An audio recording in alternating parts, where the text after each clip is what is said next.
Hi friends, మరికొద్ది రోజుల్లో గ్రహాల రాకుమారుడు బుధుడు రాశి చక్రం మారబోతున్నాడు.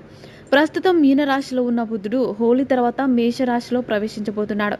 బుధుడు ప్రవేశించిన వెంటనే మేషరాశిలో బుధ గురు కలయిక ఏర్పడుతుంది. దాదాపు 12 సంవత్సరాల తర్వాత మేషరాశిలో ఈ కలయిక జరుగుతుంది. బుధుడు తెలివితేటలు, విచక్షణ, మేధస్సు వంటి వాటికి కారకుడు.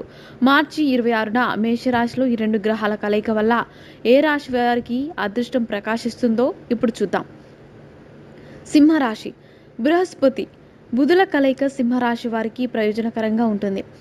ఉద్యోగాలు చేసే వారికి ప్రశంసలకు లభిస్తాయి. వ్యాపారులకు నూతన ఆదాయ మార్గాలు తెరుచుకుంటాయి. చిన్న చిన్న సమస్యలు ఉండవచ్చు, కానీ వాటిని భాగస్వామి మద్దతుతో సులభంగా పరిష్కరించుకుంటారు. ధైర్యంగా ముందుకు సాగితే విజయం మీ పాదాల చెంతకు చేరుతుంది. ధనస్సు రాశి. గురు బుధుల కలయిక ధనస్సు రాశి వారికి శుభప్రదంగా ఉండనుంది. ఈ రెండు గ్రహాల